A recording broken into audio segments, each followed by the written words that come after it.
Today's topic is an intervention for Perry and I, and this comes from my team, our team, and they asked us to talk about this. Why leaders make the shift from pleasing to challenging people. And there's no doubt about it that if your wiring, as we've talked about before, is more of a level 2 in the 5 levels of leadership, the way that you would connect and relate to people versus a level 3 wiring, which, by the way, we all kind of go one or the other, where you are task focused, right? You're getting after it, KPIs, and well, like Perry and I like to say, you leave people in your wake and don't care about them. This is a challenge for us that on the relational side of things, of making this shift. So I'm guessing this is where this is coming from, but I don't want to make any assumptions. No, you're here. right. I knew you knew it wouldn't be an intervention because you know I needed it. Yeah, maybe both worse, of us. Maybe Yeah. worse than you. Yeah. This is a shift many leaders will need to make, and it is that Chris mentioned we are highly relational people. We like people. We mix it up with people, and from that opens a door for me to be a pleaser, to do things that would be pleasing to others and to make you feel good about yourself, and be very big. I'm big about encouraging others, and but I'm not good or wasn't good at challenging others. And I heard John read this statement. He said, "You cannot lead people if you need people." What does that mean? Yeah. Well, listen, pleasing people is not the same thing as leading people. And so if you feel like you need people, you're gonna bend towards the pleasing side of them versus the leading them. I've also heard him say this statement, and I think why we have so many statements from John on this is he's had to work through this as well. Yeah. And he would tell you, if you sat down right here with us, which we need to have him on this conversation one time, this is something he's learned a lot of lessons from. And he tells a story from his earlier years where he said that you could define leadership as make people happy and they will follow you. But what he finally realized in all of his wisdom, now being 75 years old, was that he wasn't really even leading people by doing that, by pleasing people. He was trying to make them and himself feel good. And he was in the friendship business, not the leading business. Now, there's a right way to do this. We're not saying not to be friends and not to connect with people. But as you think about this, you're not just in the business of pleasing them, you're in the business of leading them. And I'm looking forward to kind of jumping through a couple of these shifts that we're going to talk about and how to do this today. Well, I often get asked is, can you be a boss and still be a friend?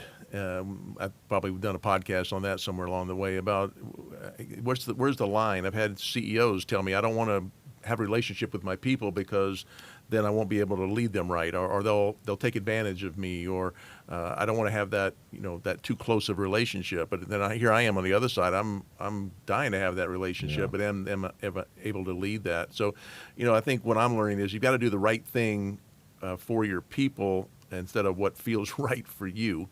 And so let's just a couple of things to make a shift. I think number one was change your expectations towards leadership. You have to stop trying to be everybody's buddy. And that sounds obvious probably to a lot of people, but to me, I really was trying to be everybody's friend. Instead, I need to ask myself, what's best for the organization, what's best for other people within the organization, and then what's best for me. Yeah. Not trying to be such a buddy, but really what's best for the organization. Well, and I love the order that you just gave those to us, right? Because at the end of the day, we are in a career. Hopefully you're in a calling that you feel is more than a career.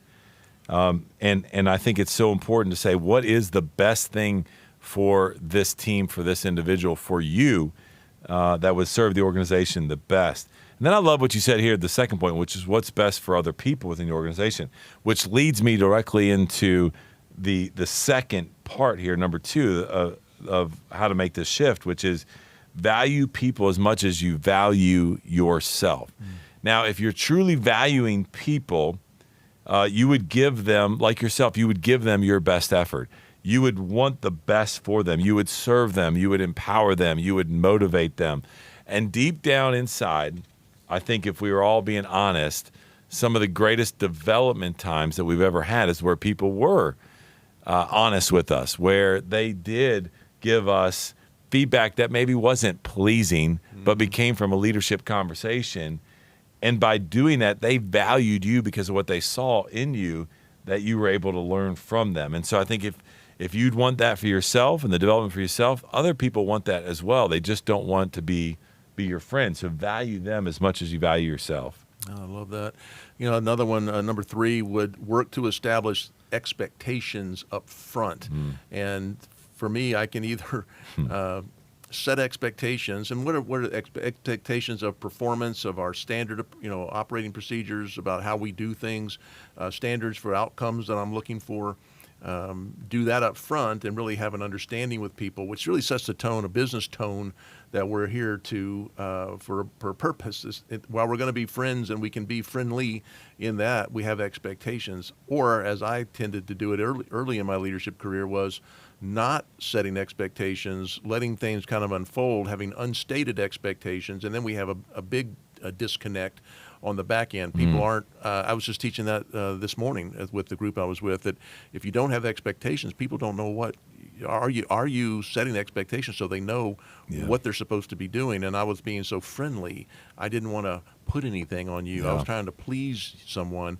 And I didn't think about it in those terms. I just thought, I don't want to put it on you. Yeah. And then realized why we're not getting where we're going is I don't have clear expectations with people because it seemed too harsh or something to me. And I thought, no, I need to be clear of what is I'm expecting of people. It reminds me of, I think it's Liz Wiseman who says, do the hard easy versus the easy hard, right? So maybe if it's hard for you to set proper expectations, I promise you the connection with the individual on the back end will be a lot easier if you sit down on the front end and set the proper expectations up front. So I love that.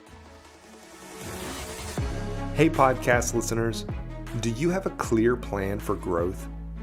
Achieving big results most often does not require big life changes. Small improvements over time compound into big results. Download Clear by Maxwell Leadership. It's the new free app where our expert guides help you pace your leadership journey and set a clear plan for your growth.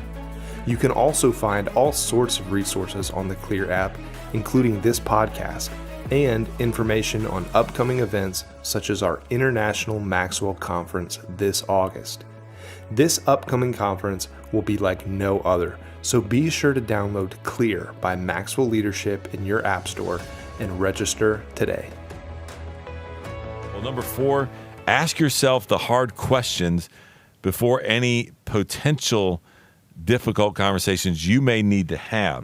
And you may need to work at having hard conversations. We just did a podcast recently on difficult conversations, but as a pleaser, I needed to learn to focus on the problem, not the person. This is a conversation about the problem, not necessarily the person. And so where my motive may have been to make everybody happy, but to resolve the issue while maintaining the relationship sometimes is a little bit challenging there. Yeah, and it kind of leads up to number 5, which is if a tough conversation is required, do it right. And I know we just did a podcast a few weeks ago, so you can see that on how to have a difficult conversation.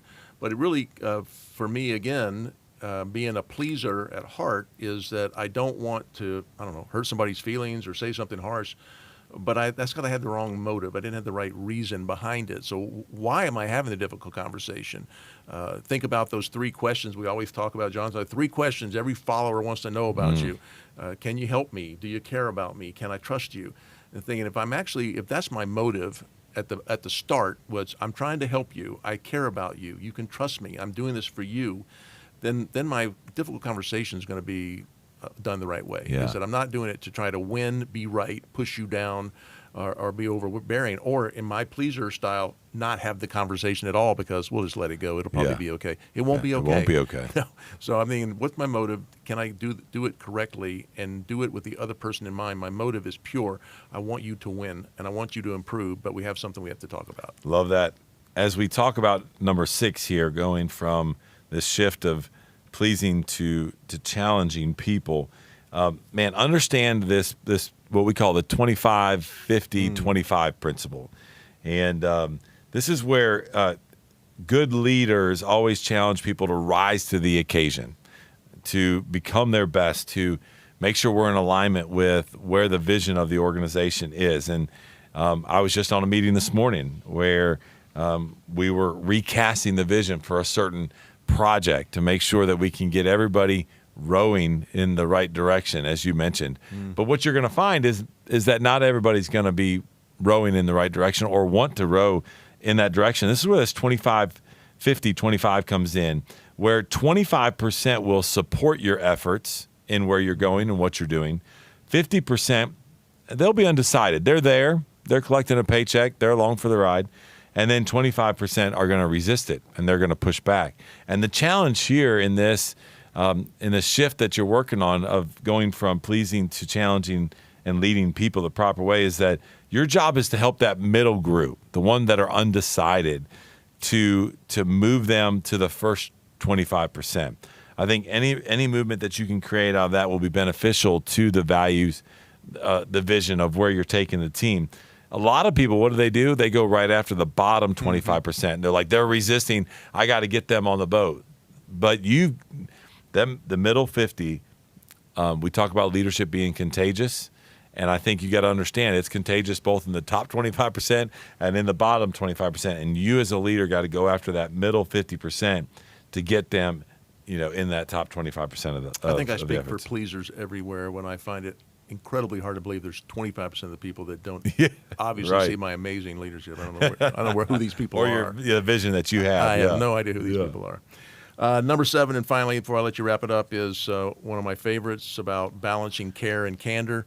We've taught this for years, that if you are a very relational person, you probably err on the side of care. We care. Not a lot of candor, straight talk. If you're probably a more task-based person, more analytical type, more not relational is not your strength, then you're probably more candor, not a lot of care. And John says we want to balance those two, because if you're all care and no candor, it's very dysfunctional. It's not all rainbows and lollipops here. We've got hard things to do. But if you're all candor and no care, it causes distance between people, because nobody wants to be punched in the face all the time. So if I'm thinking about how do I balance care and candor, it's been a great learning for me to say, I need to have the kind, hard truth with people. I need to be able to say things, but I can still be myself. I can still be, I don't need to be pleasing, but I can be caring. I'm going to do that. Yeah. Listen, if you care for people, then they deserve to hear, in the right way, your candid feedback. So as I close, two things come to mind. Number one, Perry and I talk a lot about the 5 levels of leadership, and we love that methodology.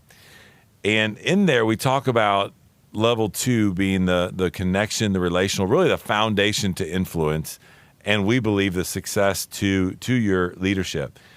If you do that the right way, whether it's something you have to work a little bit harder on if you're not wired that way or comes naturally, if you do that the right way, when it comes time for you to have to lead in a crisis, in a challenge situation, people are going to buy into you as their leader before they buy into where they're going, which will allow you to have those challenging conversations. So know that if you go about it the right way, that while it may be hard for you, because you think it's challenging, they're going to be grateful for those conversations, and they're going to completely trust you, because trust is a currency to all leadership, and you need to understand that. The other thing is that I just want to share with you as I close is that this is something that, Perry and I have kind of laughed a little bit about as we've briefly given you some thoughts about this, to where we have talked about us being pleasing people but having to challenge. Some of the greatest lessons that I've ever learned in my entire career, this even goes back to thinking about my high school football coach, was those that challenged me more than just telling me what I wanted to hear. Boy, that is truth right there. And if that is the truth, and I know it is, because I didn't like my offensive line coach very much at the time, but man, did I learn a lot of life lessons and a lot of football lessons from him. If that's the truth, why would we not want that for everybody on our team? Yeah. The right way, do it the right way, like Perry talked about a little bit ago. But have that mindset to say, man, I value them so much that I want to add value to where they're at. I cannot let this opportunity go by without talking to them about X, Y, and Z, without challenging them to do something a little bit more, achieve something a little bit greater, do something a little bit differently. And so if you got to have that self-talk, have that self-talk. Trust the fact that you've built the relationship the right way. There's enough currency in the bank that when you have to pull some of it out and you challenge them, that it won't phase the relationship. You can still be friends. You can still have that relationship, but yet lead them very effectively. I almost quit a job once because the executive I worked for, I couldn't feel like I could do anything right. He kept challenging me, and I shared it with my wife. She said, "It sounds like he's trying to make you better." Yeah. I went, "Oh, he's trying to make me better." I had never worked for anyone who you took really it personally, right? Like you thought it was about you and Yeah, he was actually trying to grow me and move me to my potential. And he announced his retirement 6 months later, and I went from quitting to crying, thinking, "What am I going to do? I never had anybody invest in me this way." But he was a nice guy and all, but he didn't take it. He wouldn't let me just make my way through. He pushed me a bit to do this. So yeah, now I think back about all the leaders I've had. He's got a great That's awesome. place in my mind. Today, the standout statement that we want to leave with you is this. Just wrap your mind around this. Great leaders produce great leaders. That's what influence is all about, Chris. Yeah. And that's what we're attempting to do. That's what John has taught us. And here we are, man. I'm glad to be in the studio with you. I am glad to be back. This is just an incredible topic for us to talk about. Remember, we define leaders or leadership as influence. And so we talk about this leadership word, and we don't want you guys to think it's one or the other. It's both. And it's whether you're leading a team, leading family at home or in your community, or maybe you're just an individual contributor. This is important stuff, and we're excited to dive in. Now, before I get to you, a couple of things I was thinking about. John initially talks about the understanding. As an influencer, you got to understand people. We often teach in our organization that you've got to know how they're wired. We've all taken personality assessments. You got to understand their learned behaviors that come both from external, from our home, from previous job, but also internally, what their learned behaviors are. And then something that's very important to us is you got to know what their personal values are, not the organizational values, but you want to begin to understand people and to begin to understand their perspective. I want to encourage you to make sure that you're thinking about what that looks like in every single person, because that is a little bit different. The other thing I want to just encourage you is John talks about being genuine when you want to connect with people. So many of us aren't authentic when it comes to connecting with our team and our people and even our family at times. And we really want to encourage you to be authentic, because it is a trust accelerator. When they trust you and they will connect with you, you'll understand them a little bit better. So that was kind of the first point. Those are some of my takeaways from there. Well, it goes back to that whole people want you to really be authentic. That goes back to point number one last week, integrity. Yeah, that's right. And that's how John started it, Chris, and it was such a strong point that he made last week that it bears repeating today. Get that integrity. That's good. A huge part of your leadership, of your influence. That's right. Based off that motive, I love it. Now, I want to move on to point number 2, which, by the way, we're not going to cover all 4. Jake doesn't let us cover all the content once we're in here together. But I love this because I think you have to then communicate the priority of this to the organization. You know, the last question that you just reviewed for us that John talked about is, how many people then are they equipping? So in this conversation, you're my leader. So your question to me is, Chris, how many people are you equipping in order to help us accomplish this mission, this vision we're after? You said this statement. I want to share this with our audience. In one of our leadership team meetings, you came in and you didn't even say hello. You didn't even say, hey, how's everybody's weekend? Whatever. You came in and you said, all right, here we go. You couldn't be here today. Who's sitting in your seat? Well, yep. And all of us were like, don't pick on me. And you were just like, go. Who is it? Chris, who is it? Right? And so, Becky, who is it? Whatever. And I was like, man, like that. Yeah, that's so good. If we were doing this in a way that we should be doing it as leaders of our organization, we would have it right there. But what you were doing was you were implementing and living out this, hey, I'm going to communicate. This is a top priority for all of our people. So talk about that. Talk about the desire that you have as a CEO of the enterprise to make sure that your people and that you are continually emphasizing and communicating the power, and not only the power, but the need. Because it's so critical to be developing and equipping your people. Well, it's so funny because our podcast family is going to think that I'm just this cutthroat, going to kill everybody, cut everybody out, fire everybody kind of leader. I don't think I'm like that, but No, maybe you're not. I need to go check, because let me You're tell you not. why I say that though, Chris. A week ago today, I'm in a meeting with two of our leaders. You were not even in the meeting. And I said, guys, who's your replacement? And they looked at me like, what? And I said, oh, by the way, if something happens to me, who's my replacement? What are y'all going to do if something happens to me? Yeah. Now, that's kind of fatalistic, right? And it's so funny that you just reminded me, I'd forgotten about that. You reminded me of a meeting several months ago where I challenged every leader. First thing came into the meeting was, hey, who's your replacement? What are you going to do? And then I just had that same conversation a week ago. I think, and I justify it with this, the law of the bench. Every leader is prepared. Surprises don't prepare leaders, it reveals leaders. I use all of these illustrations, and that was certainly my point 7 days ago with these leaders. Guys, who are you training for the unexpected? Who is your law of the bench? And I began to articulate to them what I may not have articulated in this leadership meeting that you're referencing. I believe it's the responsibility of every leader to know his players and to strengthen the bench of players on the team.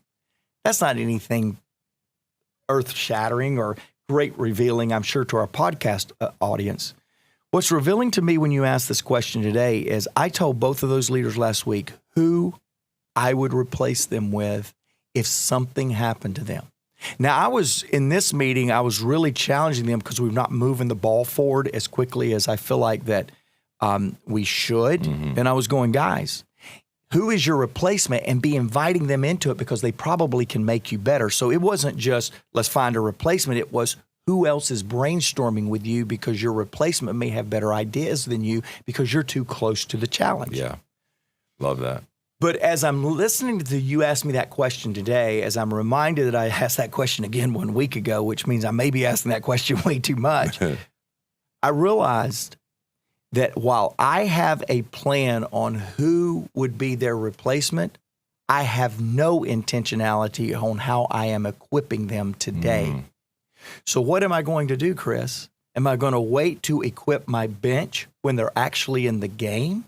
Or am I going to equip them while they're on the bench so that if an injury happens, they're able to get right in? Your son plays football. You played football.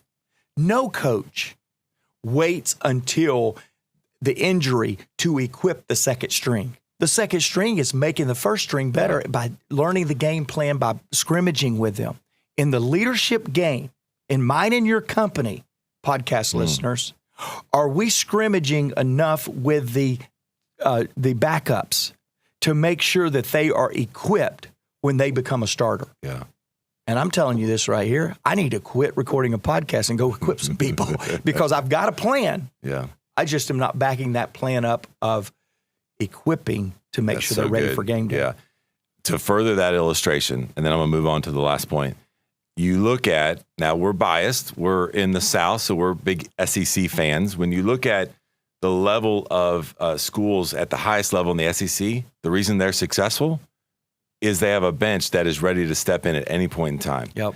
Injury, draft, next man up. And they talk about that. So do we run our teams like that? Do we run our companies like that? You and I are sitting there shaking our head no together. And but I was doing that just for our viewers, not for our podcast listeners. I didn't want the podcast listeners to know. Yeah. And so I love this, right? You got to be communicating this because it has to be a priority, only to you as a leader. You got to I'm not going to cover point 4, but John lays out an incredible model. Yeah. And the first one he talks about is model it. So leaders, before you go communicating this, you need to be modeling it so that then your people understand what that looks like. And that's the first step of the 5 M's that John gives us. Okay. It is only as we develop others that we permanently succeed. Firestone said that. Here's what Maxwell says. It's only as we develop ourselves that we have the credibility to develop others. So all of development and equipping of others begins with me. Now, if you want to become a great equipper, make equipping your number 1 responsibility. You have to make it your number 1 responsibility. Look at the quote. It's always easier to dismiss people than it is to train them. No great leader ever built a reputation on firing people. Many have built a reputation on developing them. Get on the positive side. Why make equipping others your number one responsibility? 2 reasons. Letter A, it's the only way to grow big. The reason you want to make equipping your number one responsibility is the only way you'll ever grow your business bigger than yourself is by including others than yourself. And number 2, it's the only way to keep growing. It's the only way to grow big, and it's the only way to keep growing. Now, let me teach you from my mistakes. When I went to my first church in 1969, fresh out of college, graduated second in my class, didn't have a clue. I mean, all my professors thought I was pretty good, but they didn't teach me anything practical. And one thing I didn't know how to do when I went to my first church is I didn't know how to equip people. So therefore, I did everything myself. Nobody ever trained me, nobody ever taught me, never saw it modeled. So here I am, a kid right out of college, working hard, trying to grow this church. Now, here are the results. And I wrote these down. Don't write them down, just think about it. When I look at my first church, watch this. It grew when I touched it, it complained when I didn't, and it fell apart when I left. So when I went to my second church, I said to myself, I'll never let that happen again. I may build it a little slower, it may take a little more time, but I'm going to put my number one priority of equipping people. And when I went to Lancaster, I started looking for the good ones. I started looking for my eagles. I started pulling them apart. I'm going to tell you what happened in Lancaster. I, over a period of 5 years, equipped 35 people. Now you said, boy, you're awfully slow, John. Those 35 people literally brought, not me, those 35 people brought another 1,000 people into the organization that I never touched. They never knew me. They would show up to church, and I would never say, whoa, they showed up because I went to see them. They showed up because somebody else was doing it. And I learned a long time ago that it's better to start equipping people and pouring your time into the people that will make the organization than going around trying to make everybody happy, trying to touch everybody, and watching it fall. Hey, you go on vacation, the group goes down. Come on now. That's not what you want. That isn't what you're living for. That isn't what you're trying to build for the future in your business. You're wanting to pour your life through people until when you're gone, that business can continue to grow in your life. So some questions to ask yourself, very simple. They're in your notes. How much time do I spend weekly equipping others? Whoa. I mean, hey, in your week, how many hours? How many people do I equip? How many people are they equipping? These are good questions to ask. So, number 1, make equipping your number 1 responsibility. Are you ready for number 2? Communicate this priority to your people. After you have made equipping number 1 priority, you begin to communicate it. Now, by the way, let me tell you something. The greatest way to communicate it to them is letting them watch you do it. People do what people see. It's the number 1 motivational principle in all the world. See, people tend to stay motivated when they see the importance of the things that they are asked to do. You never know what kind of a giant you have built until you leave it alone. Are you all right? If you've got to go over there and weed that garden and keep putting water on that garden and fertilizer on that garden, and you got to keep working that baby, after a while you'll understand that you don't have what you want. Now, here's what you communicate when you communicate the priority of equipping people. Here's what you communicate. I'm going to spend a lot of time with a few people. Who are they? Committed people. What will we do? Equip. I'm going to give a lot of recognition to a few people. Who are they? Committed people. What will they do? Equip. You start communicating those messages to your groups, and you'll begin to change the whole nature of your group. Number 3, principle number 3 in equipping, develop a relationship with those that you do equip. What I mean is very simple. Find the heart before you ask for their hand. You probably read the book Iacocca, did you? It's a good book. In the book Iacocca, he talks about an interview that he did with Vince Lombardi, the great coach, the legendary coach for the Green Bay Packers. If you'll just listen, let me just read a paragraph. He asked Lombardi what it took to develop a winning team, and here's what Lombardi said.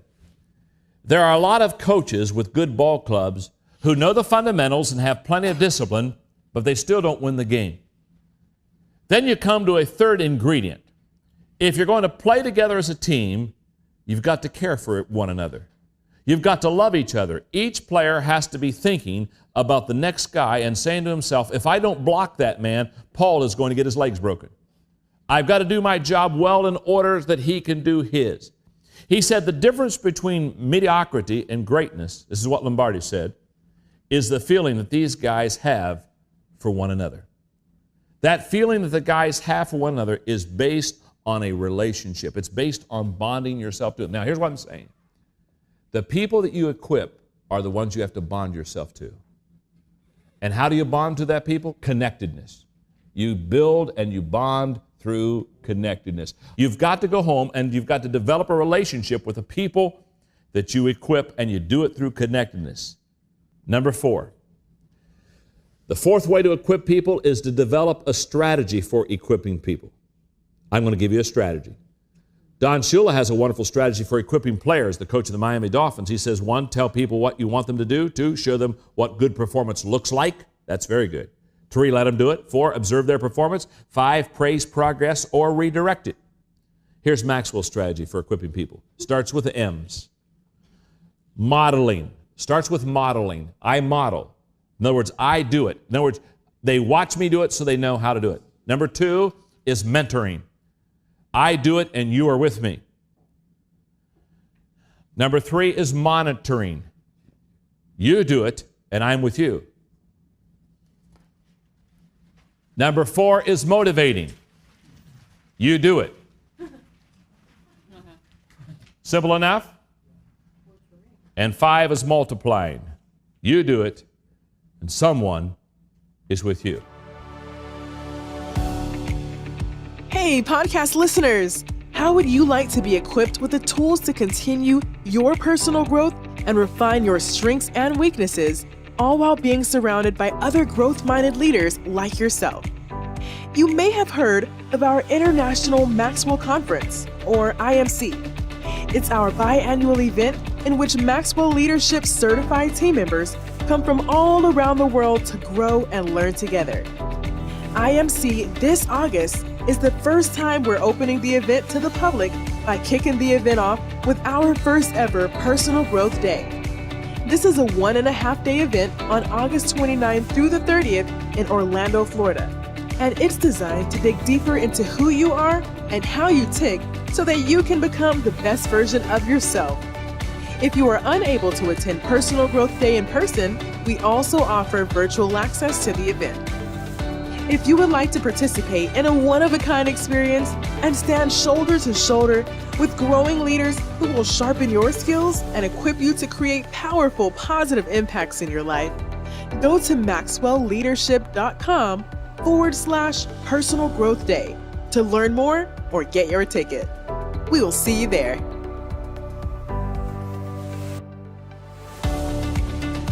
Welcome back. For those of you viewing, welcome to the studio. It's good to be in the studio with you, Chris. I'm so glad you're here, buddy. Yeah. For those of you listening in, join us sometime and notice that Chris has a voice for radio and a face for YouTube. I'll tell you that. Hey, while John was talking, I thought about a Chris Hogan quote that I've heard. Great leaders focus on equipping their teams. It is unfair to expect what you did not equip. Yeah. And it brings me to what we really want to deliver to you today, and that is equipping others is the only way to grow big and to become bigger. And Chris, that's exactly, we talk about here at Maxwell Leadership, we talk about we want to be bigger, better, brighter. Our best days are not behind us. Yeah. We're leaning in, we're stretching toward the next level of impact. We've got the next summit of accomplishment in our view. And I think John's telling us today, you and I, to get there, better start figuring out how to equip people. Yeah, it's a multiplication of what you desire to do as a leader, right? And John has taught us this along the way where we don't want to develop followers. It's back to why we do what we do, right? We want to develop leaders. So we want to add value. I love what you talked about with Bob early as we introduced this episode. What I love about that is Bob's in his mid-70s and still learning. I love it. And still growing so that he can develop other leaders. And so I love that. While he was talking, I was thinking about his book, The Leader's Greatest Return. I was with an organization last week, and I brought that book up because everybody's like, man, when you think about business and you think about leadership, and you're like, what is the return on investment? And what John gets to at the heart of this lesson in that book is it's about developing and equipping people. Now, before we dive in and I pull some stuff just from what you're experiencing as a leader, I want to share with our audience, those that are watching and those that are listening, some statistics that I think will just kind of wake us up to the importance of the topic today. Gallup says that out of 10 people that are promoted, okay, 1 out of those 10, they have high talent to be able to lead other people, okay? 2 out of those 10 have functioning talent. The other 8, it needs to be developed in them. Wow. And so when you look at that and you think about your team and your people and those that are on your team, 8 out of 10 need you or your leaders to be equipping them. The other thing it said that I think is just important is they said only 40% of people feel like they have a chance to learn and grow at work, and only 33% feel someone at work encourages their development. Now, John talks about the law of the lid. And I think in organization and in teams, our lid is this topic right here, is equipping. So I want to start off about the fact that John, number 1, says that equipping has to be the number 1 responsibility of a leader. Mm-hmm. Now, listen, you are crazy busy. You're running multiple companies.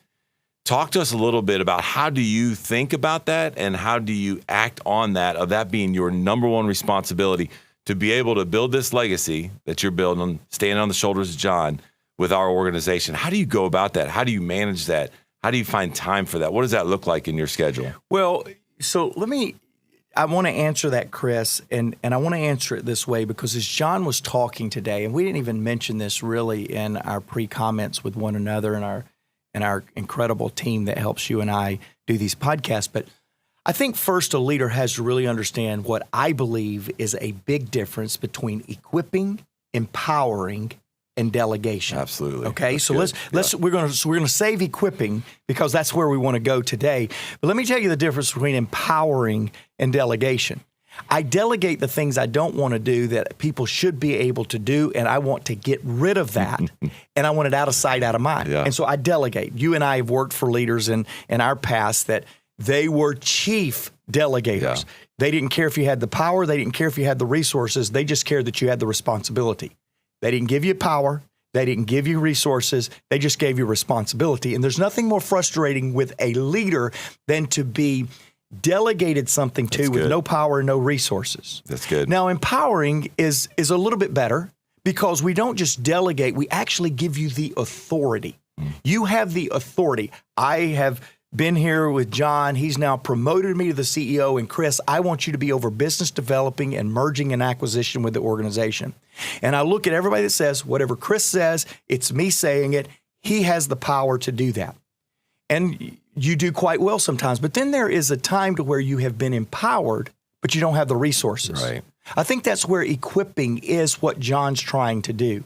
Equipping is giving you the power and the resources and the experience.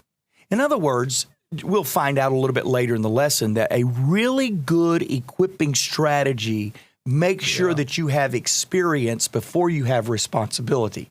Delegation, there is no experience. You just have responsibility.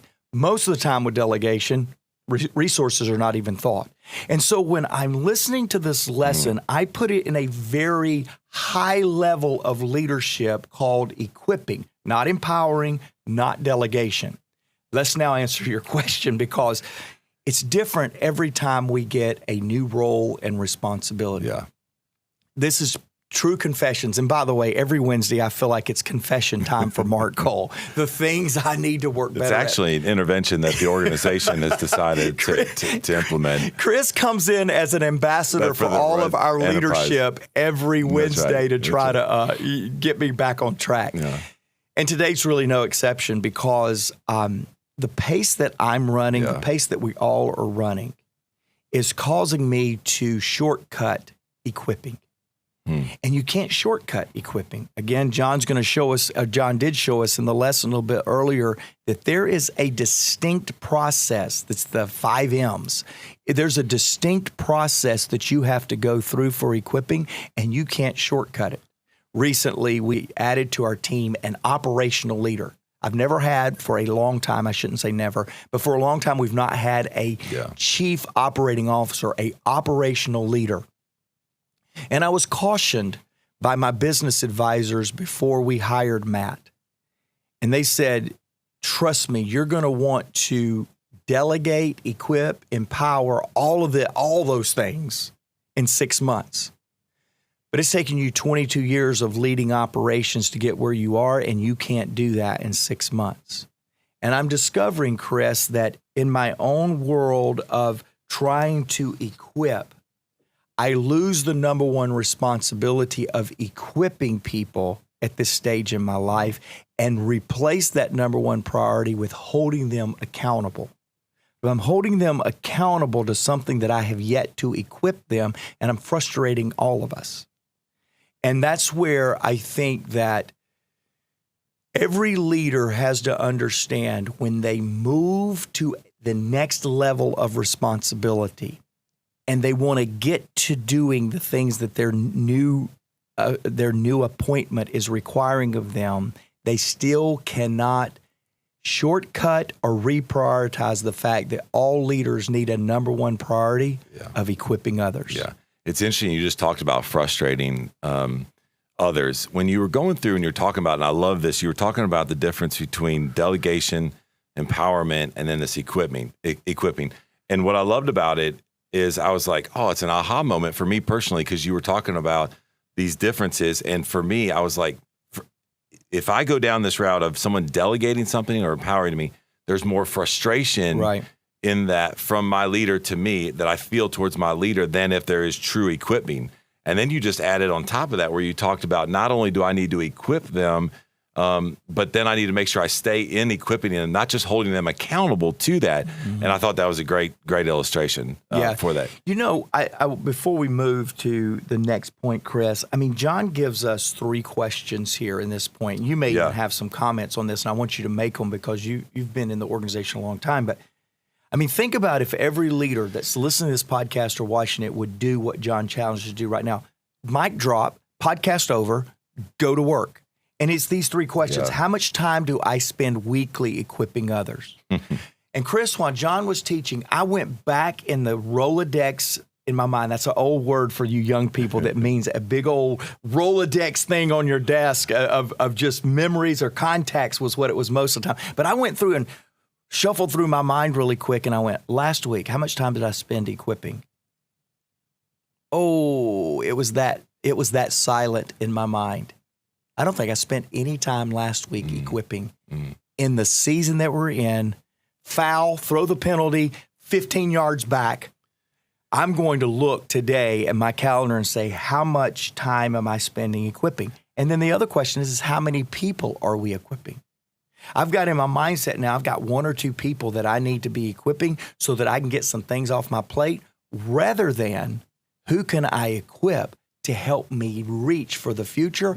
I'm trying to equip a select few to help me with my present challenges. And as CEO, if I don't keep equipping people for our future rather than equipping people to get my current schedule in check, I'm going to lose the ability to grow bigger. That was convicting to me, dude. And then finally, this third question, how many people are we equipping, goes back to that same thing. Man, I'm just equipping just a couple right now, and I am paralyzing or stymieing our growth for the future the smaller my pool of equipping is. That's good. I appreciate the transparency. I'm going to jump in this boat with you because as I listen to John and even now just our conversation, I feel convicted as a leader inside the organization when I look at those questions. And so no doubt one of the takeaways for you, whether you're watching us today on YouTube or you're listening to us, is to really get alone and answer those questions transparently. Then maybe even ask some of your top key leaders to answer them on your behalf and see where there is a gap for that. Here's where I was thinking when you were just talking about that. I read an article some time ago where Harvard Business Review said 85% of the time of most successful leaders, they interviewed and studied 200 leaders across the board. I don't know the filter of what they decided, but 85% of their time was focused on the EQ side of leadership, the emotional intelligence and connection with their people.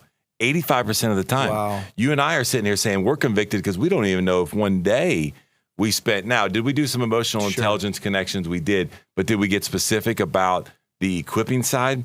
I don't know that we have. And so I would challenge each and every listener and viewer to really have a conversation with yourself about that, because that's how we do multiply the impact of what you want to do. Now, and let me go to that. I'm so sorry. No, you're fine. Go ahead. Jake, just pause the clock because we got so much to talk about. But right before you were a part of this same conversation, Jared Cagle's in the studio with us. He helps me with content. He helps us all with content. Right now, he's helping John with this new book, drum roll. You can't wait for it. It's going to be The Laws of Communication. Can't wait to open that up. And he was talking about John jumping on a plane. We both got an international trip that we're preparing for currently at the time of recording. And John taking time to make sure that he spends time equipping somebody that is going to give him back some things that he needs on this trip. I was recently on a trip with John and Jared where John was laying out with Jared, these are the things that I need. This is what will help me. And then he's following up and saying, hey, as Jared said in studio a while ago, 10 o'clock a.m., 10 o'clock a.m. I'll tell you, it wasn't news to Jared. 10 o'clock may have been news to Jared, but that the timeline was coming wasn't, because a month ago we were on a plane and I heard John preparing Jared for that. You never get too established, back to me and you playing the conviction card. You never get too successful in life that you don't have to be intentional in equipping. Yeah. This weekend's expectation of Jake, have it to me by 10, began a month ago on a plane of equipping because there was intentionality around equipping. So you made a point there that, equipping is important, but intentionality around that equipping is the thing that's going to make it feel less like delegation and unrealistic expectation, because intentionality and due diligence was done in the equipping process. That's good. And not only intentionality, but in that story you're just talking about, the why behind 10 o'clock is coming, right? Because then if you explain the why to the team members and you bring them along in that process, it doesn't feel like a project, a timeline, a delegation. They feel part of it. So I love that. Now I want to move on to point number 2, which, by the way, we're not going to cover all 4. Jake doesn't let us cover all the content once we're in here together. But I love this because I think you have to then communicate the priority of this to the organization. You know, the last question that you just reviewed for us that John talked about is, how many people then are they equipping? Mm-hmm. So in this conversation, you're my leader. So your question to me is, Chris, how many people are you equipping in order to help us accomplish this mission, this vision we're after? You said this statement. I want to share this with our audience. In one of our leadership team meetings, you came in and you didn't even say hello. You didn't even say, hey, how's everybody's weekend? Whatever. You came in and you said, all right, here we go. You couldn't be here today. Who's sitting in your seat? Wow. Yep. And all of us were like, don't pick on me. And you were just like, go. Who is it? Chris, who is it? Right? And so, Becky, who is it? Whatever. And I was like, man, like that. Yeah, that's so good. If we were doing this in a way that we should be doing it as leaders of our organization, we would have it right there. But what you were doing was you were implementing and living out this, hey, I'm going to communicate. This is a top priority for all of our people. So talk about that. Talk about the desire that you have as a CEO of the enterprise to make sure that your people and that you are continually emphasizing and communicating the power, and not only the power, but the need, because it's so critical to be developing and equipping your people. Well, it's so funny because our podcast family is going to think that I'm just this cutthroat, going to kill everybody, cut everybody out, fire everybody kind of leader. I don't think I'm like that, but no, maybe I need to go check, because let me tell you why I say that though, Chris. A week ago today, I'm in a meeting with 2 of our leaders. You were not even in the meeting. And I said, guys, who's your replacement? And they looked at me like, what? And I said, oh, by the way, if something happens to me, who's my replacement? What are y'all going to do if something happens to me? Yeah. Now, that's kind of fatalistic, right? And it's so funny that you just reminded me. I'd forgotten about that. You reminded me of a meeting several months ago where I challenged every leader. First thing came into the meeting was, hey, who's your replacement? What are you going to do? And then I just had that same conversation a week ago. I think, and I justify it with this, the law of the bench. Every leader is prepared. Surprises don't prepare leaders, it reveals leaders. I use all of these illustrations, and that was certainly my point 7 days ago with these leaders. Guys, who are you training for the unexpected? Who is your law of the bench? And I began to articulate to them what I may not have articulated in this leadership meeting that you're referencing. I believe it's the responsibility of every leader to know his players and to strengthen the bench of players on the team. That's not anything earth-shattering or great revealing, I'm sure, to our podcast audience. What's revealing to me when you ask this question today is I told both of those leaders last week who I would replace them with if something happened to them. Now, in this meeting, I was really challenging them because we're not moving the ball forward as quickly as I feel like that we should. Mm-hmm. And I was going, guys, who is your replacement? And be inviting them into it because they probably can make you better. So it wasn't just let's find a replacement. It was who else is brainstorming with you because your replacement may have better ideas than you because you're too close to the challenge. Yeah, love that. But as I'm listening to you ask me that question today, as I'm reminded that I asked that question again 1 week ago, which means I may be asking that question way too much, I realized that while I have a plan on who would be their replacement, I have no intentionality on how I am equipping them today. So what am I going to do, Chris? Am I going to wait to equip my bench when they're actually in the game? Or am I going to equip them while they're on the bench so that if an injury happens, they're able to get right in? Your son plays football. You played football. No coach waits until the injury to equip the second string. The second string is making the first string better by learning the game plan, by scrimmaging with them. In the leadership game, in mine and your company, podcast listeners, are we scrimmaging enough with the backups to make sure that they are equipped when they become a starter? Yeah. And I'm telling you this right here, I need to quit recording a podcast and go equip some people because I've got a plan. Yeah. I just am not backing that plan up of equipping to make sure they're ready for game day. Yeah. To further that illustration, and then I'm going to move on to the last point. You look at, now we're biased, we're in the South, so we're big SEC fans. When you look at the level of schools at the highest level in the SEC, the reason they're successful is they have a bench that is ready to step in at any point in time. Yep. Injury, draft, next man up. And they talk about that. So do we run our teams like that? Do we run our companies like that?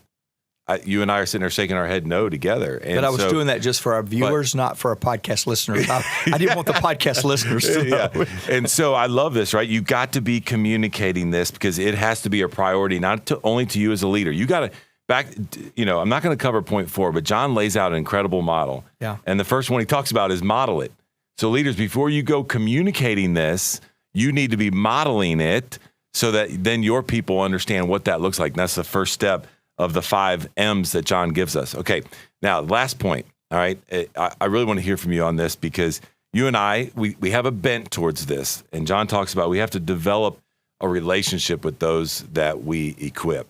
And I think this is critical. This is the foundation, I think, to all influence. We call it, John calls it level 2, and the 5 levels of leadership that increase your influence by developing relationships. You cannot equip somebody and you cannot pull the best out of them and have them lead at higher levels unless you build a relationship with them. Yep. Which is why leaders, you have to be very careful, depending on the size of your organization, how many direct reports you do have. Right. Because everything we're talking about here today, you can't do 7, 8, 9, 10 times your direct report. So be careful about that. Talk about you and how you lead and equip people by starting, because I know you do this so well, with the foundation of building a relationship with people and why that's so important. Yeah, and thank you for giving me a lot of kudos on it because I do believe that it is a strength of mine. I today, in admitting that and hopefully not coming across as cocky or got all of that together, I must also admit that while it's a strength of mine, I'm not so sure it's a discipline of mine right now. And I believe that if you find something that you're very good at, you got to have the strength and recognize it's a strength, but you've got to have the discipline to keep it present when situations, responsibilities begin to shift around you. I was reminded of that recently. I was invited to stand in with somebody that used to work on our team, Chris, and I got to be in his wedding. And I went out with one of our teammates that also was in the wedding. And I got to spend, it was an hour and a half from our lodging to the event venue, which is where the rehearsal and the wedding was. So it was about 6.5 hours worth of drive time. And in this 6.5 hours of time, I had one of our leaders on our leadership team in the room, or in the car with me.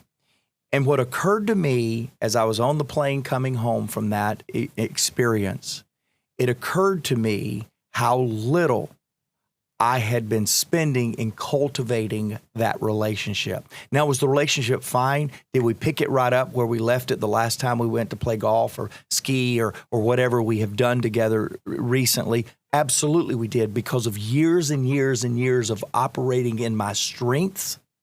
But here's what I discovered. You can have the strength, but not the discipline. And without both of them, That's good. you will not be effective in equipping That's good. without both the strength and the discipline to stay in that strength. And thank you for complimenting me. I do think I'm pretty good at that. How long have you and your wife and me and my wife been trying to get on the calendar for a dinner?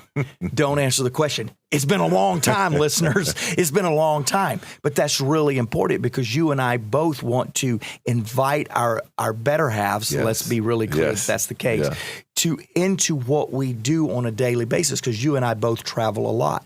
And yet today, as I'm telling this, I have the strength to do that and sit down with you and Sarah and me, you and Stephanie and Sarah would have a brilliant time. But do I have the discipline? And that's the question on this. You may have the strength or not, but you better have the discipline, whether you have the strength or not, to keep it present in your leadership. Yeah, and listen, leaders, Mark brings up a really good point here. The discipline part of this is leaders, we default to saying, I don't have time to do that. I can't put that on my calendar. And so not only do you have to be intentional and disciplined about it, but you be creative about it. You are already making trips. You are already in meetings. You're already going to lunches. Mark just used a great example of he was intentional. It may have been unintentional, but he used the time of this car ride as intentionality to be able to help and equip, invest in, and build a relationship to a deeper level with one of our key leaders. So think about it creatively, because I know everybody's answer is, I don't have time to do that. Figure out time to do it because it's key. All right, now listen, I'm going to throw it to you to close up, but I want to give you one last statement to let you react to. I deal with this. I know a lot of leaders probably deal with this as well. We have to. We have a little campaign around here called Free Mark, okay? Yeah. And he'll talk a little bit about this. But we have to, as leaders, let go of our desire to have direct control over situations inside our organization. John has taught us if someone can do something 80% as good as we have, give it to them. It'll create a natural mentoring, equipping conversation, and then they're probably going to be able to do it better than you. Mm-hmm. As you wrap up for us, just react to that comment about us wanting to, especially with your change in leadership and owning the Maxwell leadership and the shift that you and John are making in your relationship of having some key decisions and key part of, our P&Ls and different things that you have to relinquish control of to get above all of that, to continue to equip and develop people and get out of the weeds of it. So I'll let you, as you're smiling at me, I may not ever be invited back to another podcast, but react to that, to our leaders, because we all deal with it as you wrap up this lesson for us today. And let me say this. The reason I'm smiling is because this is a whole lesson right here. In fact, we need John sitting in here mentoring us with his incredible wisdom. Free Mark should be the rallying cry of every leader. Now, I'm very aware that in our podcast audience, there's people that work for somebody else that needs to be freed up. There's somebody that is an entrepreneur that has nobody to help free them up. But I want to really capture this concept because it really is the essence of why we equip people. You've got to give up to go up. You got to free yourself up and allow others to step up if you're going to continue climbing yourself. It is absolutely true when you hear leaders say it all the time, work yourself out of a job. Yeah. And it's true, and that's what's kind of been driving this Free Mark campaign that we have within our leadership team that says there's a new level of responsibility. There's a stepping out, it feels like, or a stepping up that is required of me that is causing me to say, don't let me be encumbered or paralyzed with the responsibilities of yesterday. I think that's the essence of what we're talking about with Equip. With what we're saying, that equipping is the tool that will allow us to empower others so that we can do what only we can do. That's great. Number 4. The fourth thing John Wooden did was that he motivated his players to fulfill their roles as part of the team. The law of the niche says all players have a place, of course, where they add the most value. Now, let me explain to you what I mean by that. During our time of conversing, he said to me, John, I recruited to UCLA a lot of average shooters. And again, remember, what he went for was quickness. And so he said, if I have a quick ball player that couldn't shoot well, or I had a great shooter that was not quick, I always took the quick player who couldn't shoot well. I never took those great shooters that weren't quick. The average basketball player's score, I averaged increasing it 10 percentage points when they went from high school to college. Now, when he said that, I said, Coach, how could you take the average basketball player and how could you take him that maybe was a 35% shooter in high school and make him a 45% shooter in college? I mean, college, the defenses are tougher. How could you up a guy's average 10%? And here's what he said. Remember, we're talking about finding the player, finding their role. He said every basketball player has a spot on the floor where they shoot the very best. Every ball player does. There's no such thing as a basketball player that is equally competent in shooting all over the floor. Every player has their spot. Sidney Wicks, about 11 foot over on the left-hand side, that was his spot. Kareem Abdul-Jabbar, about 4 feet from the basket with a sky hook right in front of the basket, that was his spot. In other words, every player has their spot. And my job as a coach, the first couple of months, during the early practice times, I would watch my players, especially my freshman players, until I would discover their spot. When I discovered their spot, he said I would take a chalk and I would go out to the floor and I would draw a circle. And I'd say, this is where you shoot in games. In fact, with the exception of a layup, if you shoot anywhere else in games except this spot, look over the bench because I'll be asking you to come and sit with me. Because when you don't shoot in your spot, that's a conscious decision to disobey. Now, turnover, that's no big deal. Humanly, we make turnovers. He said, I didn't take players out for turnovers. But when they decided to shoot somewhere else besides their designated place, that's a conscious decision. I pull you out of the game for that. And then he said, I would tell the players, it's my job now to design plays that'll get your shots in your spot. It's your job to get to your spot. And he said, I designed plays that would allow these players to shoot from the place on the court where they were the best and the most effective. As I'm listening to him, I'm saying, here's a coach and here's a leader who again understood the value of niching his people on the team correctly. And then I put it in a couple quotes of John Wooden that'll kind of help us there. A person must be interested in finding the best way, not in having their own way. And then I love this when he said this with a twinkle in his eye to me. He said, John, you know at UCLA, teamwork is not a preference. It's a requirement. You know, I did say, do you prefer to play team ball? It's a requirement. A lot of people are going to build an organization, build a team. They'll be in some sort of an environment like that. Nobody wins alone, it seems like in life. That's a fact. I was listening to the story you were telling, and I'd like you to share it about, you know, there's the analogy of getting people in the right seats on the bus, but you have this wonderful story about when you played basketball. Yeah. about at the end of practice, your coach would do something very Little scrimmage. unique. You'd have a This scrimmage. is absolutely illustrates this point so It was beautifully. a If you don't beautiful- mind saying that. No, it's a beautiful point. He would have the first team, the better players, 5 players, play the second team. And the only thing that he would do is he would put we who were on the first team out of position. And he always stuck me. I was a number 2 guard, but he always stuck me under the basket guarding a guy named Doug Roth that was 6'8". Okay.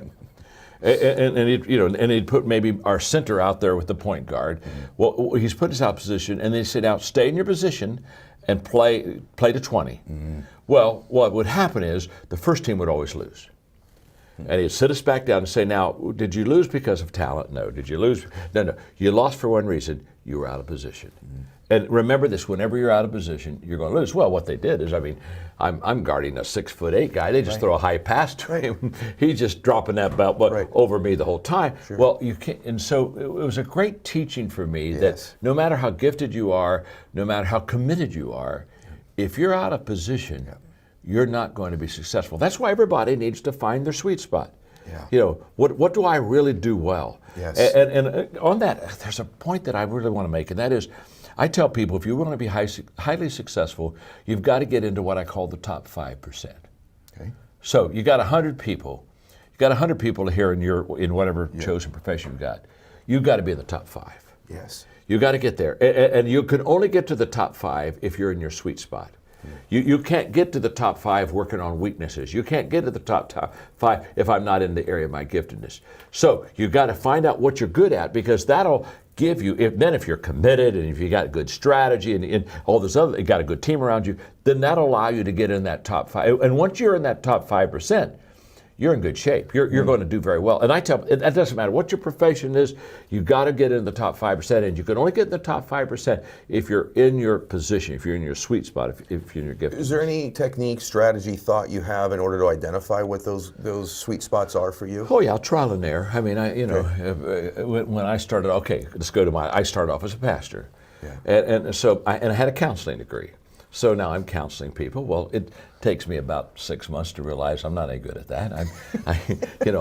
I'm not. It's not my gift. They're coming in and I'm listening to them, and then I say, well, okay, it's obvious. Here's your issue. Here's 3 things. And I write on a piece of paper and hand it to them and say, now go be healed. Do you know what I mean? Go be healed. And the next month they'd come back in. I'd say, now, okay, what are we in here for? well, I've got this problem. What's the problem? I heard last month. You know what I'm saying? Well, did you do the 3 things? No, I didn't do the 3 things. Oh, you go back. Well, it wore me out. I wore them out. I wasn't any good. But that's what I was trained in. But it wasn't giving me the results. And one day, it took me really took me 3 years. One day I realized that when you counsel people, you work on their weaknesses, and when you equip people, you work on their strengths. Oh, that's good. Oh. And the moment I went from working on weaknesses to working on strengths, I was a rock star with strengths, because you show me your strength and I'm going to give you a game plan and let's get going, because I'm a natural equipper, not a natural counselor. Yes. Nothing wrong with counseling, it's just not my gift. You with me? And what did they teach me in college? They taught me how to administrate. Yeah. So I'm in my, I've got my little country church, I'm doing administration. Well, there's no return there. My gosh. And one day I'm waking up and I'm saying, wait a minute, this isn't working. I got to go get me some volunteers to do this administration so I can get back. And so it's trial and error. And sometimes I think we go to people like, Ed, if I'm trying to find out my strengths and you and I know each other really well, I may come to you and say, okay, well, talk to me. What do I do well? Yes. Sometimes we don't understand our own strengths, and it takes somebody that really is a good friend that knows us well that can say, well, I think you're really good in this area. Yes. But you got to find them. Yes. And the good news is everybody has gifts. That's right. Everybody. So there's not such thing as a person, well, I just have no gifts, and so I'm left out. Everybody has them. You just got to go find them. Yep. But once you find them, that's where, and by the way, that's where you put all of your time in personal growth and development. Because the goal isn't just to learn a lot of things. I know a whole bunch of people, they're very knowledgeable, but they're not very successful. That's right. So what you got to do is you got to say, I'm going to stay in the area of my strengths. Yes. And so when at 27, when I decided I was going to speak and maybe write some books, I asked myself a very simple question. What are the areas that people need to excel in to be successful? And I came up with 4 areas. Okay. Relationships. If you can't get along with people, hello. Right.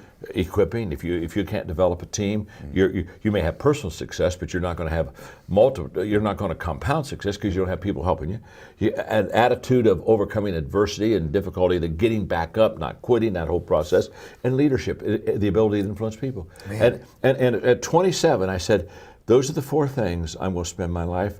And if you'll look at my books, almost all of them are in relationships, equipping, attitude, and leadership. It's true. And I found what I found the sweet spot for people to success. Man. And so I wrote all my books in those areas. I'm going to tell you something. I've read of the majority of your books. Thank you. And there was a window of time where I read every single one as they were coming out, and now I'm back in that cycle again with you. And for me, the last couple minutes were really valuable because I'm obviously acknowledged like you are as a good leader, and Sure. But in my own mind, I've wondered whether I am sometimes, because I'm not a great counselor either. And I mean that, like when people are looking for counsel from me, but what I am, I do feel like I'm really good at identifying giftedness in people. Yes. I see giftedness. I think I'm good at equipping people. And so leaders come in different shapes, sizes, and forms. That was just really a good validation just for me, and I think it would be for certain people listening to this, because I think also sometimes people that are really good at executing themselves potentially maybe struggle with counseling people on to do things, but they're great at they could be great at equipping them to do them. Absolutely, absolutely. And what I found is successful people are really good at finding their gifts, getting in their gift zone, and then just really staying there and becoming successful. I think they're happier too. Oh yes, but successful leaders, there's the difference. Successful leaders have the ability of what you just described, Ed, of finding the sweet spot for other people and getting them in that sweet spot. Yeah. And that's where the return is. That's right. I've spent my life, after I discovered what my strengths were, now I'm just helping other people find their strengths, because there's nothing more empowering to a person than to find out that they are good at something and then being equipped and taught how to do it well. That's honestly what you just described is what I enjoy doing most of my life. That's why you're a leader.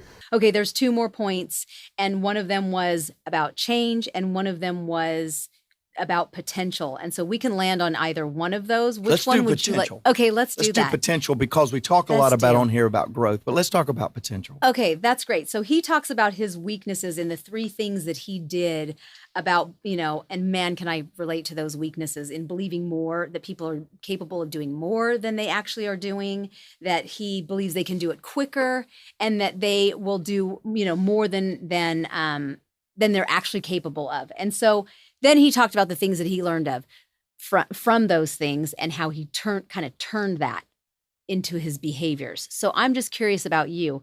You have to have related to those same 3 things and have those same 3 weaknesses about believing in people, because you are such a believer of people. And so what point in your career, maybe are you still in that place right now?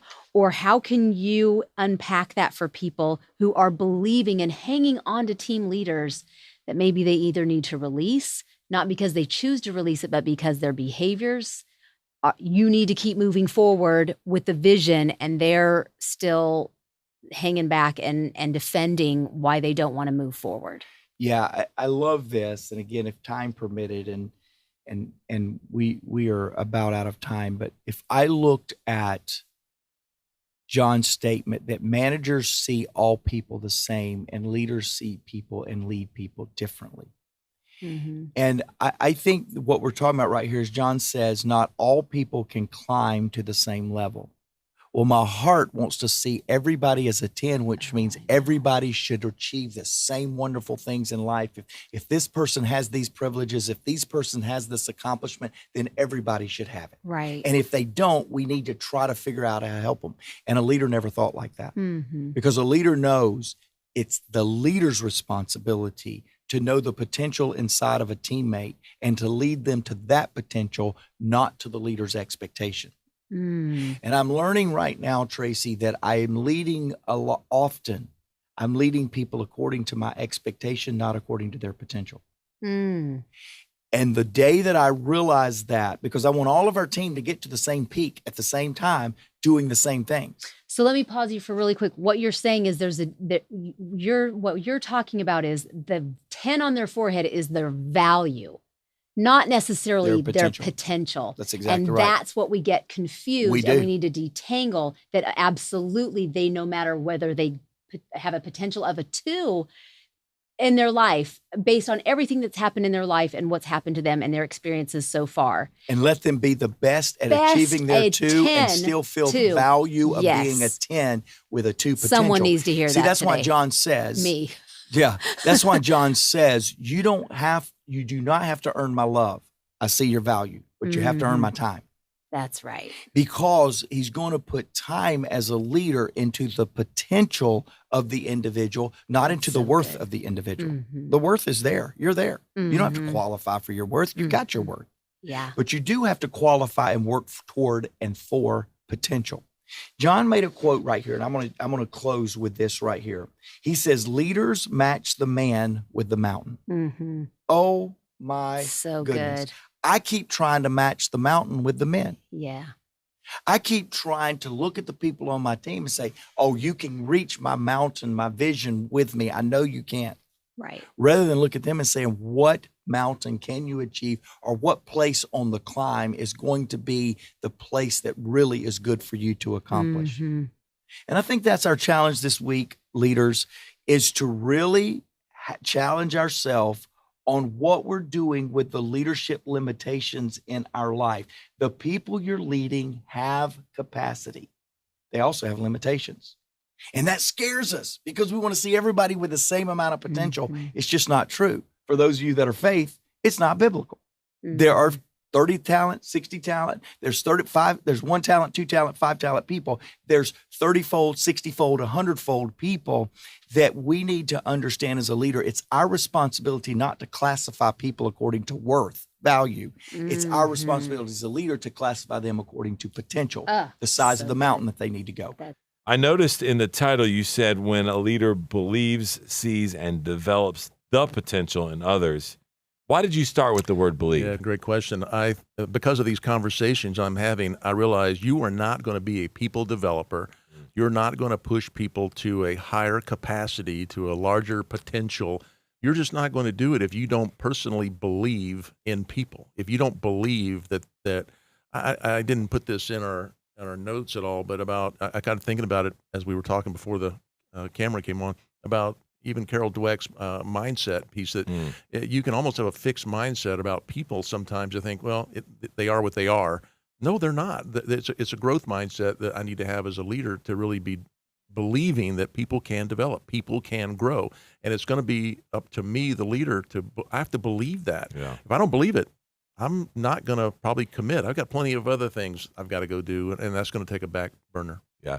One of the things I know you've gotten pushback for when you're in front of the room or doing training or maybe even coaching, where you go, 100%. Yeah, you know where I'm going, Yeah, right? Which is like, hey, we need to put 10 on everybody's head on our team. Like, Yeah, but they're not a 10. They're a 4. Are you putting a 10 under the team? Yeah, like you get pushback from that, don't you? Yeah. They're not a 10. They're a 4. I'm not saying they're a 10. I'm saying you see them. That's right. And that's why this is so important that we're talking about today as leaders, that you have to believe and see the potential of those team members if you ever hope to develop it. Now, let me, just before you go any further, sometimes that it may never come to fruition.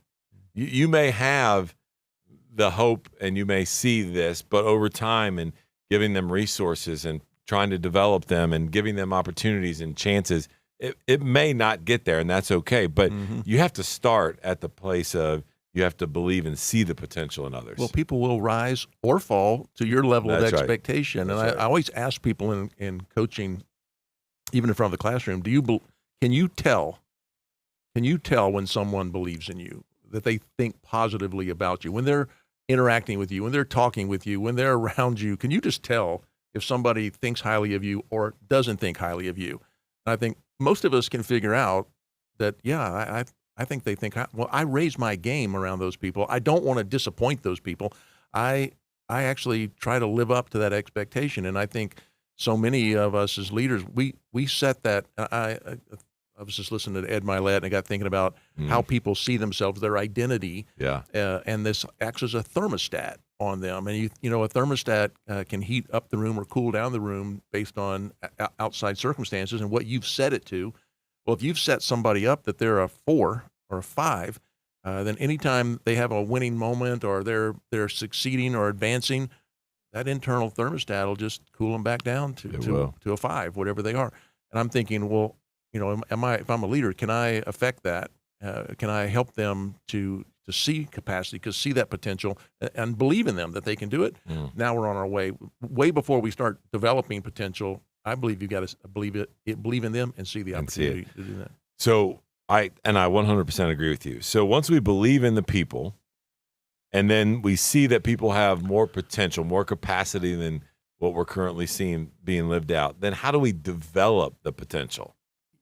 For me, and I kind of smile because I had this story that I'd heard, and it really, I tell it because it gets people on the idea of the term is next level. Is that, do I believe that for me personally, there's a next level? Can I, do people that I'm working with know that they have a next level? And I guess what I've figured out with most people is they don't even think this way. They think they are where they are, that this is it. And so the story was, guy told a story about going to one of these local carnivals, and they had a mechanical bull, and he was with some neighbors, and the neighbors said, "Hey," it'd be like me saying, "Chris, go ahead, get on the bull." He goes, "I'm not getting on the bull." "No, go ahead, get on the bull. This be fun, and there's nobody here. Just get on the bull."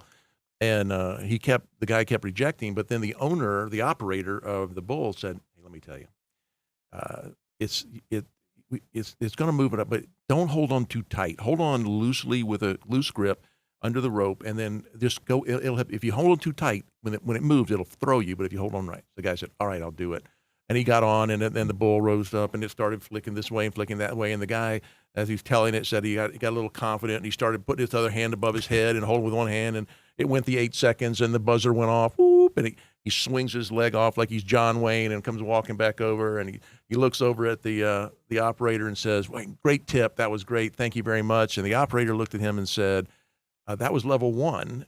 You did great. You want to go to there's 8 levels. You want to go to the next level." And then you see the guy running down the main fair at the carnival, and thinking, "Wow, we always think we're doing pretty good where we are, but do you think about there being a next level?" So for me, the first step was really realizing there is a next level. Can I help people find it? And can I help me find it? Can we help people find that?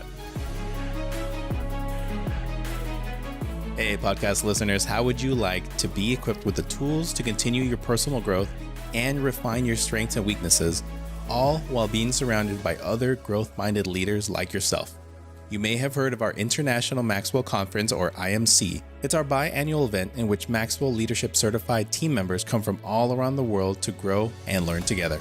IMC this August is the first time we're opening the event to the public by kicking the event off with our first ever Personal Growth Day.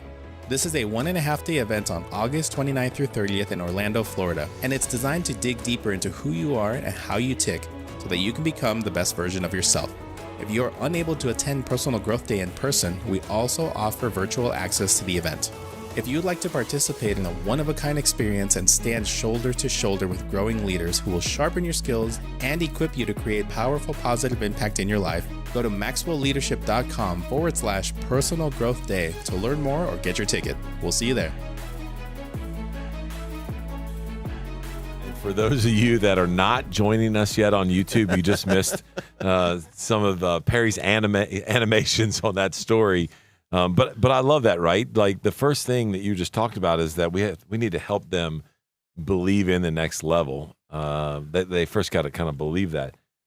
But we need to also make sure that they have buy-in on where you're trying to develop them and where you're trying to take them as a leader. That's right. Good. Like ownership of that. Yeah. Like what are their aspirations? And listen, there are going to be people on your team that you are leading that are not going to have the aspirations that you want them to have, or even you see in them. They're just not going to have it. And you've got to make sure that they have the buy-in. But if they do have the buy-in and they do aspire to what you see in them and you believe in them and you talk about how to develop that, if they do have that, then I think what you got to do then as a leader is not only talk about that of what they aspire to be in the capacity they can have, but then identify where they're at and where they can be, like where their potential is and what you see in them. Once you have that conversation, then what we call, is that disappointment gap there in the middle, which is, hey, expectations and reality are X and Y. Now, what's the gap? And so you are, as the leader, have to define what that gap looks like. And then you've got to help them with resources and tools by developing them as what we call kind of to bridge that gap and to close the gap so that they can begin to see some wins, right? A great story. Level 1 on the bull, right? He saw a win. Yeah. Was it enough to get him at level 2? No, not enough for that guy. May have not been enough for me either. But I love that, how he taught him a little bit, developed them, that bridge, that first gap, getting on there. And so as leaders, you have to, again, let me just go back. You need to make sure that they have buy-in. They aspire to grow their capacity and grow their potential. You have to help identify kind of where is reality versus where that aspiration or potential or capacity can be. And then you got to help resource them and develop them with kind of bridging that. Yeah, I love that. So hearing you describe that way, it really is many leaders don't think about is that some part of your coaching conversation, you can't just jump to the development, the skill, the goal. Some part of that's got to be in understanding what are they capable of, what is their capacity, do they believe in themselves, do they have the potential, do they see the potential, and can you come to agreement with what is it we're really going for here? What is the next level for you? And I'm here to help you get there. And I don't think I ever spent much time. I always kind of jump to the punchline of the coaching. Let's work on this, and they must be shaking their head the whole time, thinking, I can't do that. Yeah. What are you, crazy? Yeah. But they'll put on a good act, and they don't want to disappoint and those types of things. I think it's a great big great piece of what we do to help people believe that they can do more, and that I believe in you. And I think for me, if I had somebody believing in me, that was a lot of the problem right there. Is that you believe in me? Yeah. Okay, maybe I could believe in Maybe you you too. can do it. Yeah.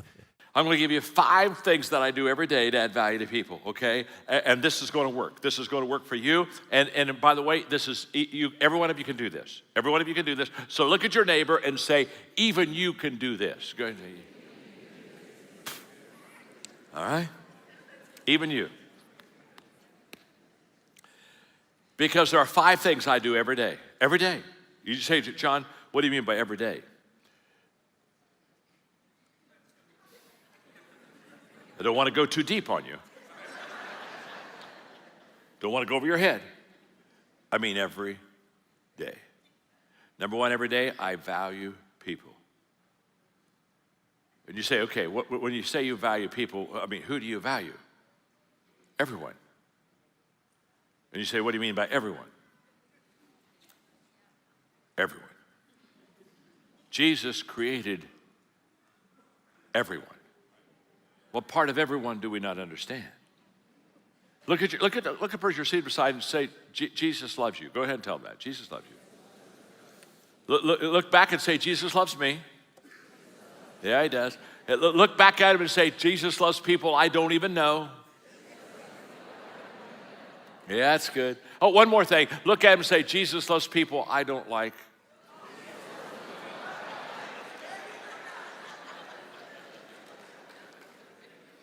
And let me tell you something. He loves people you don't like. He really does. If you look at the life of Jesus in the Gospels, the one thing you come after reading Matthew, Mark, Luke, and John is that man valued everybody. And the only people who didn't like it were religious people. We've got to make a decision. Are we going to start connecting with people, or are we going to keep correcting people? We okay? My name's John. I'm your friend. So every day I value people, 1. Number 2, every day I think of ways to add value to people. Every day I think of ways to add value to people. About a month ago, I was talking to Stephen on the phone about me coming out here, and he said you were going to be in this vision series, and he was telling that the message that wouldn't be preached by the time I got here would be, I want to make a difference. I said, well, could I preach that message for you? And he said, well, sure, if you want. So I want to. I want to. What am I doing? Before I ever got here, a month before, I'm thinking of a way to add value to you. Add value to him. I mean, I could have said, no, I got my little sugar sticks I'd rather preach. No, I've never preached this before. I developed this message just for you today. It's all yours. It's the covenant message. Nobody else gets it. They don't get it.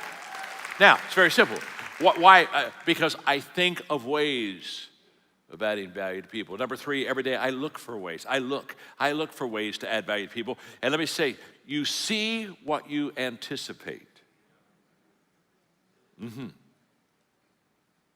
So when you anticipate of adding value to people, you start seeing ways to add value to people. Just as if most people, they don't get up in the morning and say, how can I add value to people? Most people get up in the morning and say, who's going to add value to me? We're all selfish. Are you with me? And if you don't think you're selfish, outside of the fact you don't think, if you don't think you're selfish, let me ask you a very simple question. The next time you're in a group picture, when you see that group picture, could I ask you a question? Who is the first person you look for in that picture? Now, come on now. Hey, and if you look bad, you say, oh, terrible picture, bad picture. Back here, come on, do it again. Come on, group, come on, do it one more time. Yeah, come on.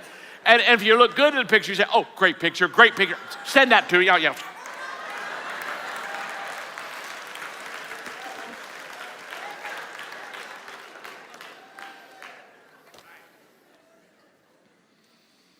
That's why in adding value to people, you have to be intentional. Because it's not natural. The selfish nature of us is, who's going to do something for me today? But the Jesus that created us and empowers us and saves us, he wants us to add value to people. Every day, I value people, think of ways to add value to people, look for ways to add value to people. Therefore, I do things. Every day, I do things that add value to people. Every day, I do things that add value to people. Every day.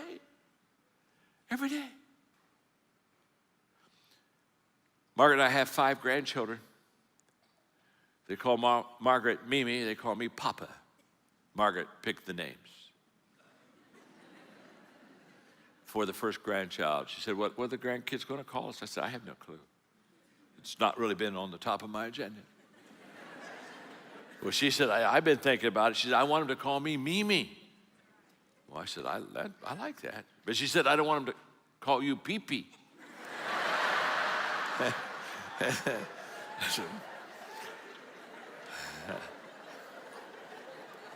I said, I agree with that too. I don't want them to call me Pee-Pee. So they call me Papa. I love that name. Every year I ask God to give me a word for the year. And my word this year is Father. And I just want to be a father. I want to be they've got great fathers, but I want to be a spiritual. I want to be a Stephen. For you and Erica, I want to be a spiritual father to you. I want to oversee and love and care for and bless you. I want to be a father. I want to be a papa. And so James, who was 9 at the time, because I'm asking him all the time, okay, how are we going to add value to people? Because they know this. They know this lesson. Trust me, they know this lesson. And James, who was 9, said, I know what I'm going to do, Papa. He said, tomorrow when we go to school, I'm going to open doors for everybody. And I'm going to not only open doors, I'm going to smile and say, have a good day. Next evening he called me. He said, Papa, I had a great day. Tell me about it, James. He said, I opened 47 doors today for people. And I smiled 47 times and said, have a good day. He's 9 years old and he's already got it figured out. I know people. Come on now. He's already got it figured out. I know people that are 79 and they haven't figured it out. Every day, value people, think of ways to add value to people, look for ways to add value to people, do things that add value to people. Number 5, every day I encourage others to add value to people. Oh yeah, that's what I'm doing with you right now. I'm encouraging you to add value to other people. Wow. I have privileged in one of my businesses to have a coaching company called the John Maxwell Team. Some of my coaches are here today. We started 6 years ago. We now have 20,000 coaches in 142 countries of the world. Fastest growing, top coaching company. And you know what? We teach them every time they come They come every 6 months to Orlando, and we teach all of our new ones when they come in, the John Maxwell Team DNA. And right at the top of that list is we value people. In fact, I tell my coaches, you are people of value that add value to others.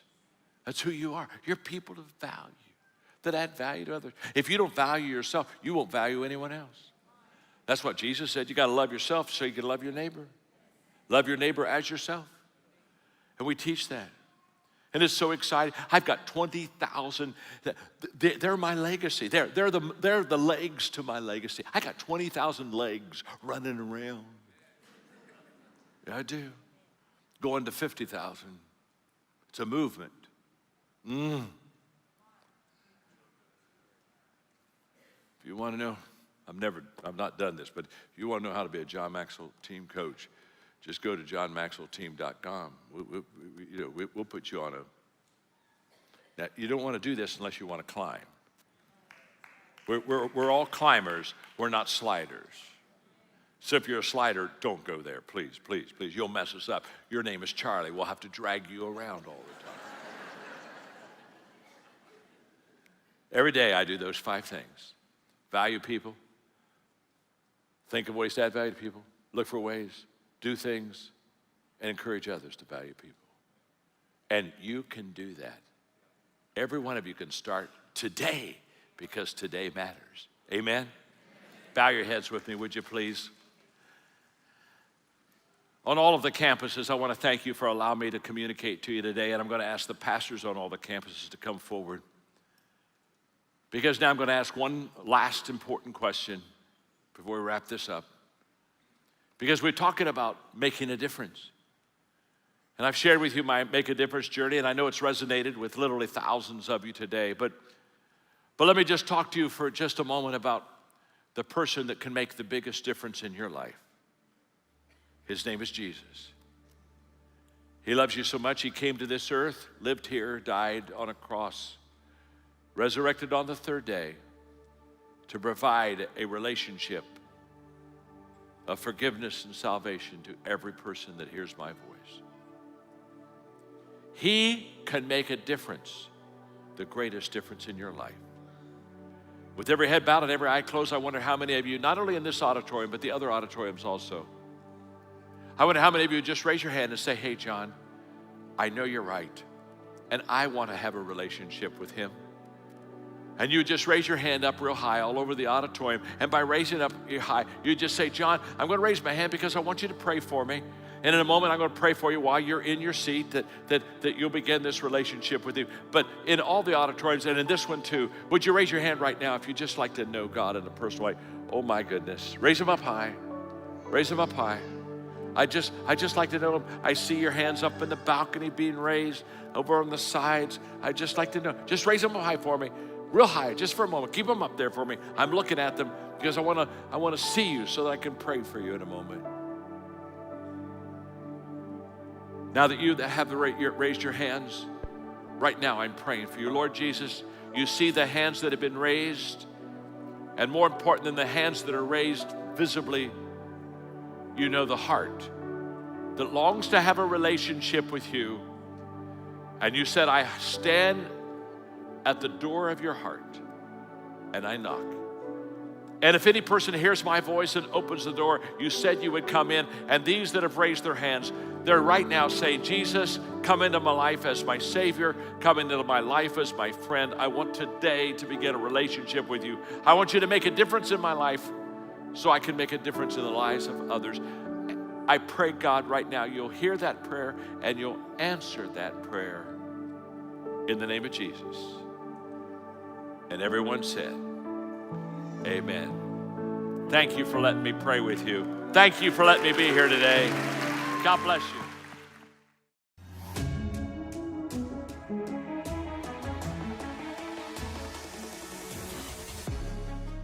Welcome to the Maxwell Leadership Executive Podcast, where our goal is to help you increase your reputation as a leader, increase your ability to influence others, and increase your ability to fully engage your team to deliver remarkable results.